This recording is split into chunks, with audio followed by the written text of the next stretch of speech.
Morning, everyone. I'm Emily Ann. So these days, home is Nationals Park, but I grew up going to Fenway. I'm an economist by training, but when I'm not on the ball field, I work at Google leading a team of methodologists and data science in security intelligence. I note that I do all my baseball research on the side, so insert corporate disclaimer here about my work being unaffiliated with my employer. I'll also say that my co-author, James Stockton, could not be with us this weekend, but I want you all to know that everything you'll see here is a combination of both of our imaginations, which we dreamed up one day over a beer. So the topic of my talk may look familiar to some of you. Last year, James and I introduced SABR to our probability surface-based model of umpiring variability. A model's the strike zone that umpires actually call during an MLB game. We showed you how we built the model, how we optimized it, and tested it with a few known baseball phenomenon and player analysis. In short, we proved it worked. I'm back because since then we played around with that model, throwing some fun baseball questions that I had at it, and it's more practical in-game applications, and I'm excited to share with you today. I'll first do a quick review of the strike zone model because I know many of you are new this year. And for those of you who aren't, my ego is not quite big enough to assume that my three-dimensional sigmoids just remain burned into your brain. I'll then walk you through our sensitivity study, which dictates how finely we can slice the data. And armed with this new information, we'll dive into an examination of umpires, two-strike bias, and ballpark effects. For the second half of our chat, we'll evaluate player and umpire performance while controlling for those seasonal shifts in the strike zone. It's here that I'll propose a new metric for evaluating a catcher's framing ability, which we've called the fizz. If that agenda works for you, let's go. So we built a model that measures the size and the shape of the MLB strike zone as it's called during the game. Well, why do we do that? The strike zone, as I do not have to tell any of you, is the fundamental measurement in baseball, and a measurement is only good as its ruler.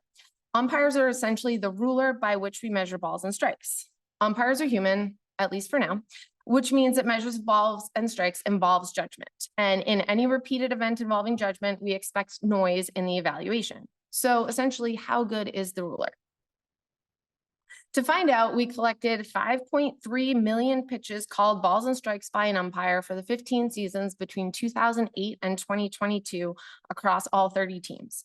We removed any umpires who called fewer than 1,000 pitches, leaving us with 139 umpires, 1,433 pitchers, and 1,688 batters.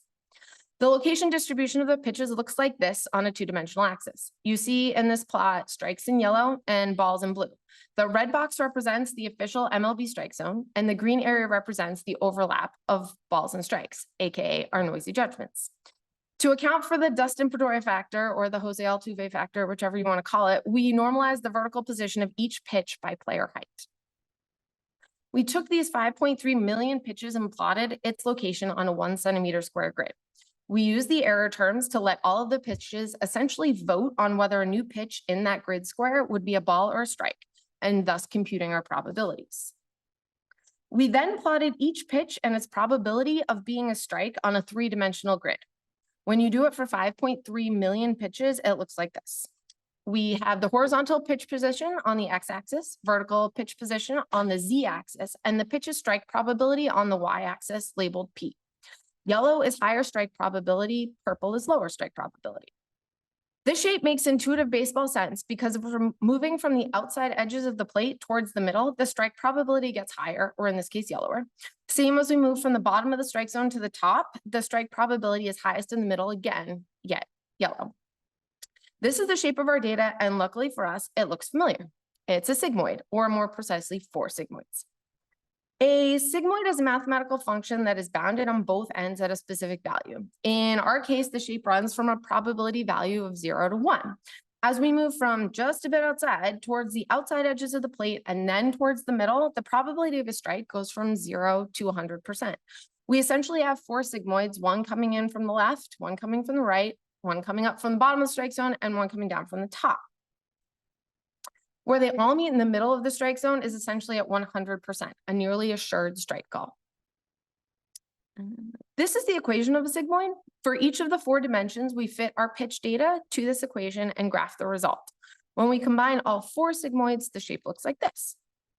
By design, the shape looks very similar to our original data and is described by the function you see below.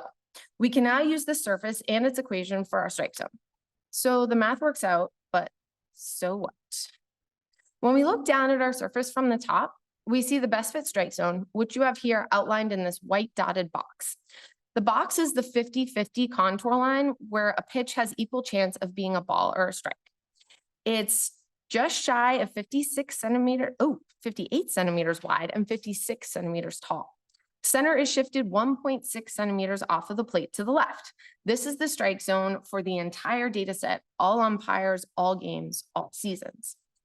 Now is a good time to remind you that in this plot and for the rest of the presentation, we're looking at the strike zone from the umpire's perspective. So flip to what you would see normally on K-zone, for example. Now I've simplified the picture of our best fit strike zone a bit so we can add some more layers. That white dashed box from the previous slide is now the blue dashed box. I've overlaid it with the MLB official strike zone in red. The best fit surface is just over 7 centimeters wider than the official zone. The top and the bottom of the zone are roughly in line for both boxes. One glaring difference between the red and the blue boxes is that leftward shift. While the official zone is centered over home plate, our best fit surface, as I mentioned, is shifted 1.6 centimeters to the left. I was actually happy to see this discrepancy because it confirms to what we had all seen umpires call during the game. Remember that our data set begins in 2008 when the lefty strike was still alive and well. There are two main features of our strike zone that I want to call particular attention to. First off, the off-center shift in the overall best fit strike zone surface is explained by the difference between left and right-handed batters. Here you see the strike zone for left-handed batters in blue dots, right-handed batters in green dashed. For reference, the black lines indicate the width of the plate. So the area of the left-handed and right-handed strike zones are nearly identical, but the right-handed strike zone is centered roughly over the plate. The center of the left-handed strike zone is shifted nearly 4 centimeters towards the outside of the plate. This confirms what we all know about the lefty strike to the fact that we can see it in our model is another indication that our surface is reliable. The second feature I want to call out is time. While the official strike zone has stayed the same size, shape, and position for the last 15 years of our data set and well long before that, the strike zone that umpires actually call during the game has not. I don't think this comes as a surprise to any of us who watch baseball regularly, but I have to admit I wasn't quite prepared for the size of the shift over time. This plot shows season by season change in the size, shape, and position of the best fit strike zone for the entire umpiring course since 2008. Older seasons are in purple, moving across the color spectrum to the 2022 season in yellow. There are a few things to note about these seasonal trends. We see the strike zone has grown slightly larger between 2008 and 2022.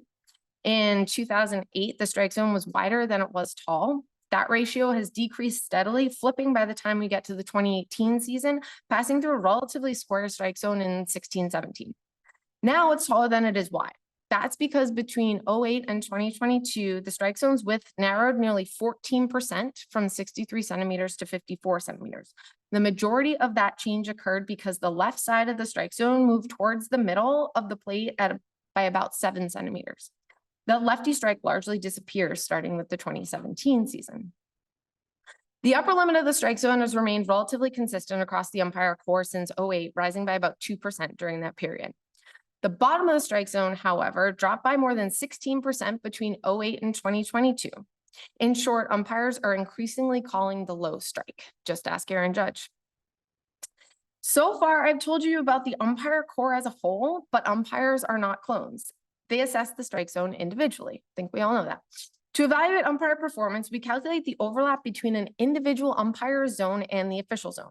We call this ratio the intersection over union, or IOU. A higher IOU value means more overlap with the official zone and therefore a more accurate umpire.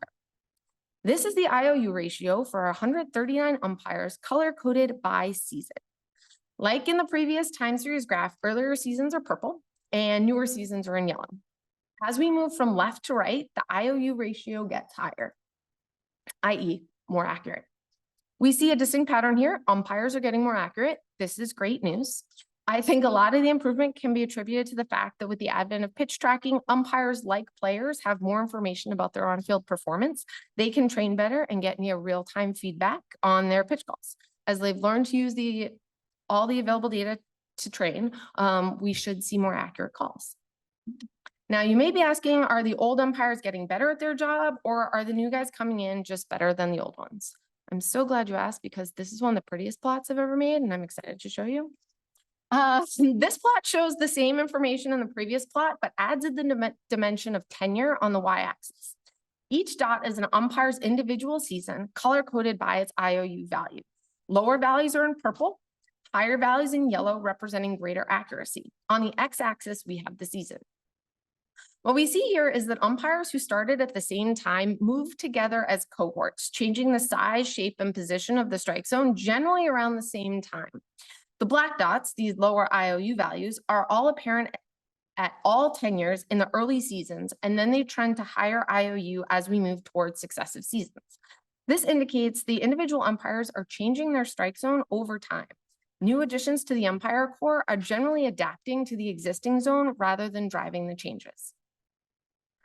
So we've established that the strike zone changes over time as individual umpires adjust their calls from season to season. Well, what about within the season? Within a game? Our service can answer these questions too. One of the primary benefits of the mathematical construction of our best fit strike zone surface is that it uses the error terms to accurately fill in the gaps where we don't have data points. This allows us to run our model using smaller data sets or subsets of our 5.3 million pitches. There is a limit, however. As the number of data points decreases, the influence of any single pitch on the resulting fitted surface necessarily increases. And we want to see just how far we can slice the data and still have reliable results, so we constructed a sensitivity test. First, we split the data by season and by batter handedness. This resulted in 30 subsets of the data, 15 seasons by 2 sets of batter. Each data subset had around 150 to 200,000 pitches. From one of these subsets, we randomly sampled 50,000 pitches with replacement and created a best fit strike zone from that sample. We then selected a different random sample from the subset and fit a new strike zone. We repeated this process of random sampling 100 times, which resulted in 100 slightly different best fit strike zones. We then repeated the entire process for smaller and smaller sample sizes down to 1,000 pitches. We then repeated the entire process again for each of the 30 season handedness combinations. The results of our sensitivity test are encouraging. This plot shows the results for right-handed batters for the 2018 season. We have the sample size on the x-axis and the strike zone area on the y-axis. The box plot shows the distribution of the strike zone areas for the 100 samples of that particular size. When sample sizes are small, the influence of a particular umpire, game, etc., are relatively large. As the sample size increases, i.e. we move to the right along the x-axis, it's clear the variability decreases. Seeing this smooth change indicates that the method is mathematically generally well-behaved.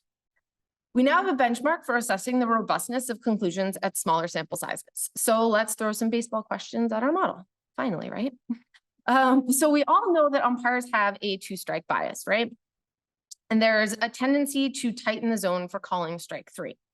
So how pronounced is it? Our best fit strike zone surface can measure this bias. So we set up our two-strike test similar to how we did our sensitivity test. As always, the first thing we do is split the data by season and batter handedness.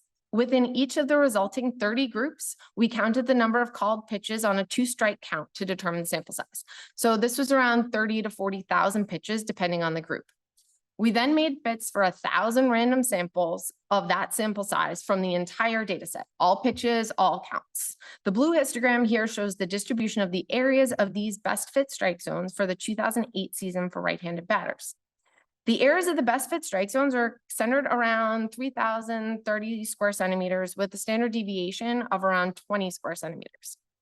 The area for the two-strike pitches fit is shown in red all the way at the other end and is more than 400 square centimeters smaller. That's a pitcher losing 2 centimeters on each side of the strike zone rectangle when there are 2 strikes. These results are highly robust. The two-strike area in red is 23 standard deviations away from the center of the distribution for all counts. The odds of sampling a strike zone as small as the two-strike count is roughly 1 in 10 to the 104th power. So long story short, the two-strike bias is very, very real. We repeated the sampling process for each season and batter handedness. In this chart, each season gets a box plot showing the range of strike zone areas for random samples of particular counts. The blue dot is for 0 or 1 strike counts and the red dot's for 2 strike counts. There's a consistent downward 2-strike bias for every season in our data set. The 2-strike bias is primarily a bias against high and low strikes. There are noticeable shifts in the left and right edges of the plate, but the dominant driver of the decrease in size for the 2-strike zone is the tightening at the top and the bottom of the zone. If I had to guess, there's probably a relationship here between the bias and the change in batters' 2-strike approach to a generally wider, lower stance, which essentially changes the top and the bottom of the strike zone during the at-bat. We see this with players like Juan Soto. It's no surprise that umpires adjust the zone when he goes into his 2-strike stance. We can use the same method to test for differences in umpire strike calls across a variety of game states. Think high leverage situations, weather, playoffs, different base configurations, etc. We tested a few of these options and not all of them turned out insightful. One of these cases was ballpark. We tested the hypothesis that some ballpark, sightlines, weather, crowd noise, etc., could contribute to a different strike zone. We found no evidence that that was the case. You can see here the distribution of the strike zone areas for all the ballparks. I realize that the colors are a bit difficult to differentiate, so you may just have to trust me on this one. I didn't spend a ton of time making a plot for a non-story, to be honest. There's no discernible pattern or trend between the stadium and the best fit strike zone area. As I mentioned, there's a whole range of situational tests we can run using this method. So let me know if you have any requests. In theory, we could even use this method to test whether umpires have a favorite or an unfavorite player. Last year, I walked you through my findings for the individual strike zones of pitchers and batters. We looked at Scherzer's skewed strike zone and Votto's keen plate discipline. I told you all I wanted for Christmas was catcher data. Well, I'm happy to report that I found it.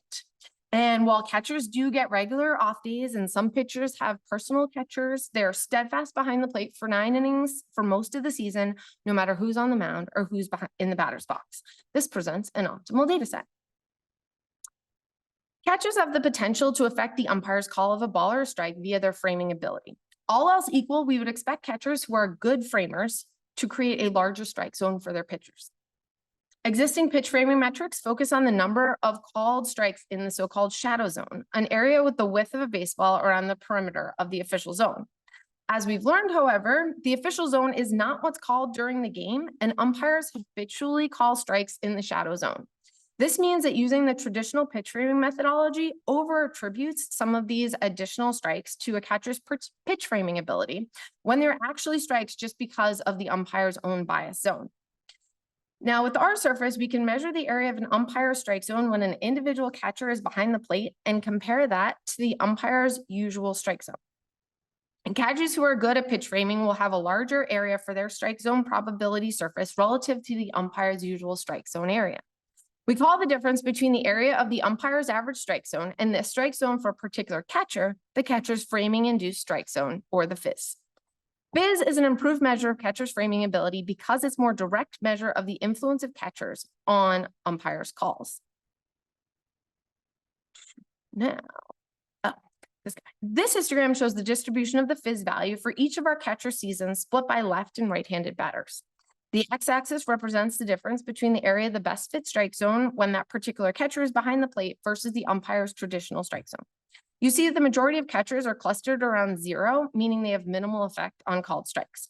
However, there are some catcher seasons at the positive tail end of the histogram, indicating some framing skills.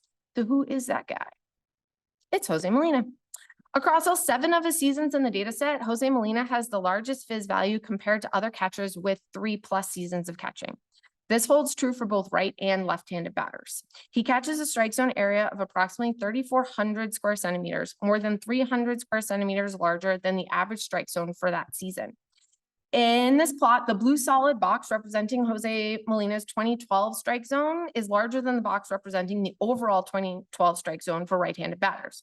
We'd see similar charts for all of Molina's seasons across all batters. Molina was more skilled at framing pitchers to look like strikes than his brothers and his peers. Ryan Hannigan, Yasmani Grandal, David Ross all consistently break the top 10 in fizz value to both right and left-handed batters during their playing years. According to Baseball Savant, Jose Trevino and Jonah Heim topped the 2022 leaderboards for pitch framing runs. These two also have the highest fizz value for the 2022 season with right-handed batters at the plate in our data set. They also topped the fizz value for the 2001 season, while Baseball Savant has them as 3 and 4. Overall, there's enough commonality amongst the two lists that lend reliability to our fizz metric. So we can use the fizz metric as a player evaluation and development tool for catchers, measuring how they perform on pitch framing in an in-game situation using actual umpire calls separated between left and right-handed batters. Now, I hope that the advent of the automated ball strike system doesn't obfuscate the need for understanding pitch framing. In the ABS challenge system, I actually think pitch framing will become more of an in-demand skill, as catchers need not only fool the umpire, but the entire opposing team to thwart the use of a challenge.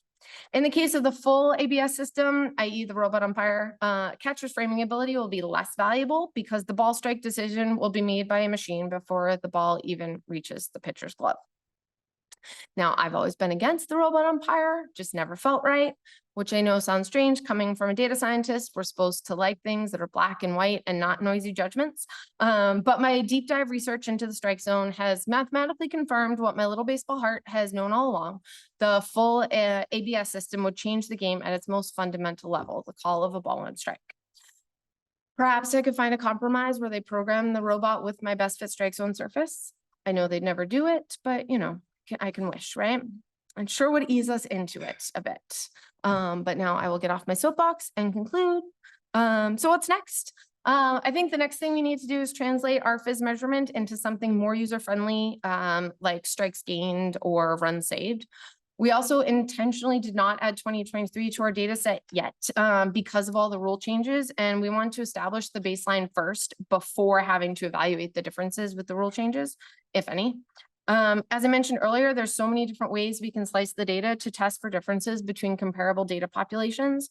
I also personally think it would be much more realistic if MLB The Show, the video game, used our best fit strike zone model, changed the strike zone for different handed batters and matchups. I've suggested this to my friends that you should be able to choose your own umpire in the game. I've gotten zero excitement from that. No one shares my level of enthusiasm. But long story short, I'd love to hear your ideas about questions we can ask our strike zone surface. Thanks for your time. Happy to take any questions.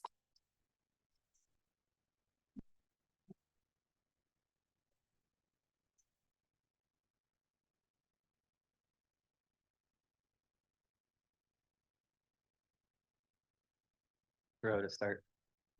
I loved your presentation. Thank you. Thanks.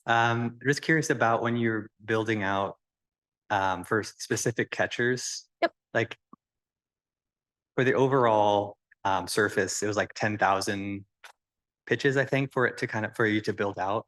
Yeah. So when you were looking at catchers with like less pitches, were those like regressed at all to the rest, like the average zone, or like maybe I missed that part, but how did you deal with like sample size for catchers? Really easily, just didn't do it. We had it, and I just filtered them all out of the data set and said I'm only going to look at catchers for this particular instance with 3 years or more to really compare and to figure out whether the strike zone was robust. So I just ignored them, unfortunately, which means some of the catchers from the last few years are not included. But we can add them in, and if they're catching every day, they'll get up to that pitch count pretty soon anyway. So I'm not too worried. Yeah. Thanks.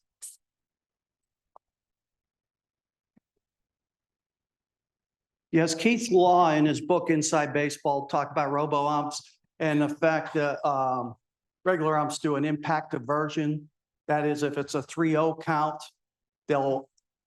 any marginal call becomes a strike and vice versa. So have you done anything looking at a 3-ball bias? We haven't. I get that question a lot, and we just need to do it. Haven't done it. I imagine that the strike zone would expand, and that's what we would find because it shrinks so much on the 0-2 count. Once we found, a 23 sigma outlier in the 0-2 surface, that's the story we wanted to tell. So we stopped testing, but I can. Yeah, it seemed like they're doing an omission bias, that doing nothing is less harmful than actually ringing the guy up or walking him. So I think a 3-ball bias might be interesting too. Sure. Who's up? Got it.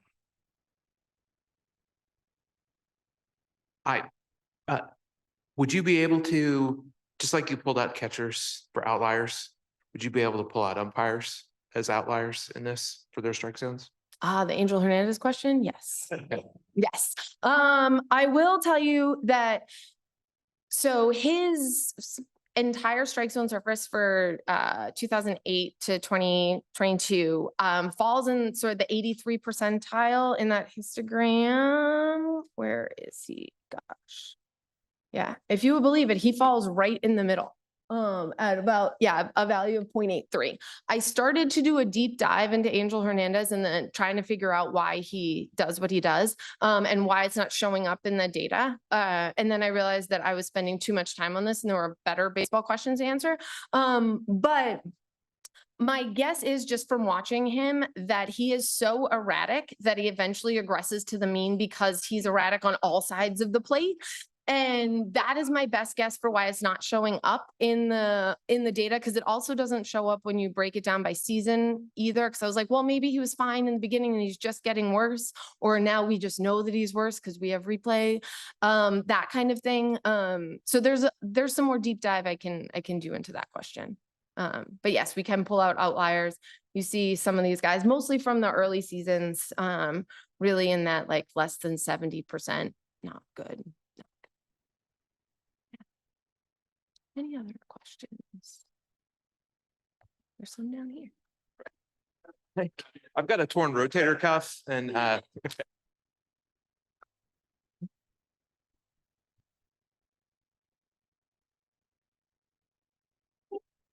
Really great presentation.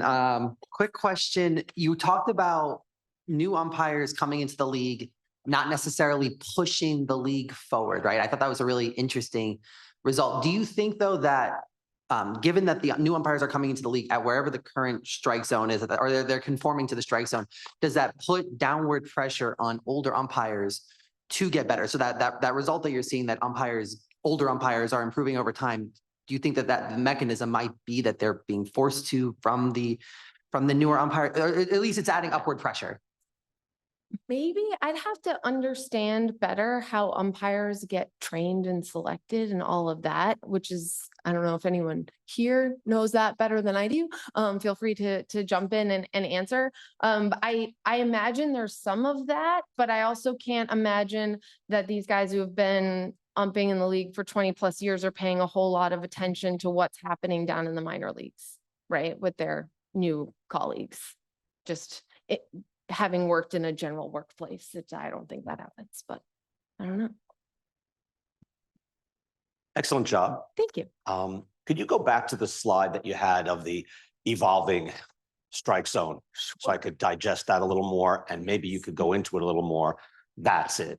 Now, can you just explain where the strike zone has morphed? Yes. Sure. Essentially what we've seen, so again, older seasons in purple, newer seasons in yellow, and we're essentially seeing that left side of the plate, so the lefty strike to left-handed batters, right? Seeing that side of the strike zone really come in to center the left-handed batter strike zone over the plate much more than it had been. And so when we say that when I said in the beginning that the strike zone was shifted 1.6 centimeters to the left, right? Over time that has changed and the strike zone is now much more centered. So that yellow box is much more centered over the plate than it used to be. I think, left-handed batters are just much more common than they also used to be, which, and that lefty strike we've seen disappeared. What we also see though is that strike zone has gotten a lot lower and those strikes are being called much lower than they used to be. This is particularly the case for the two-strike biases, as we mentioned. There's some talk from different catchers that I was reading lately about the new stance and the one knee stance that they're taking and how it allows them to catch and frame at the bottom of the strike zone better, among other things. And so I don't know if the prevalence of that stance has had anything to do with the lowering of the strike zone over time, but it's one hypothesis that I've come across in my reading. And have you found that, did what you find, correlate with the way they are ranking their umpires or rating? You know, there is a ranking system for individual umpires and how, they grade out. Did you find that matches up, or did you look into that at all? So we did look at the umpire scorecards a bit to see whether there was a consistency and just checking on the overall reasonableness of our model. The biggest difference we find there is that they are looking at one game, and so that's around 400 pitches. And so we're essentially, and this is not a slight on what they do, they're essentially fitting noise, because 400 pitches isn't really enough to build a reliable surface. And so we can't really compare ours to theirs. I will say that when they tend to score higher, gosh, I don't remember the name of that guy who had like the perfect playoff game like 2 or 3 years ago. Thank you, Hoberg. He's at certainly in the 90 percentile over here. So there was a few sort of gut checks that we did with umpire scorecards. And we did see enough consistency again to lend reliability to our model. What do you think of the strike zone that they're doing in ABS now? I mean, do you like that? Because they're wrestling with where we're going, what the true strike zone is, the letter of the law, and what would you recommend?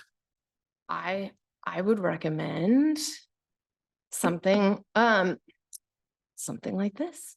If we're going to give players something to aim for, the red box that K-Zone, that MLB has on the official books is not what players are used to. It's not what pitchers are pitching to. It's not what catchers are catching to or batters are swinging at. And if they did, you lose value for a guy like Jose Molina, as we said. I mean, he wasn't known for his bat, it was his framing ability. And so then you completely devalue a player like him and shorten his career. You devalue a guy like Kyle Hendricks, right? Who paints the corners. And then I think I said this to someone yesterday. I mean, no shade on Hunter Green. But then you get a whole league of Hunter Greens just pounding the strike zone. And it's fun to watch one of them. It's less fun to watch 100 of them. And so I think that, that's my biggest concern with going to the MLB strike zone. But MLB also can't, I don't know. Can they admit that what's called during a game is not the official strike zone? I'm not sure they could. I think they are. Yeah. You think they are? Yeah. That to me. Yeah. I think that's what was in the zone is not what the culture has conformed to us. I think they're going to make those choices. So Yeah. I think Well, here's a way for them to make the choice, I guess. there we go. Yeah. Thank you. Thanks. Cool. Awesome. Thanks.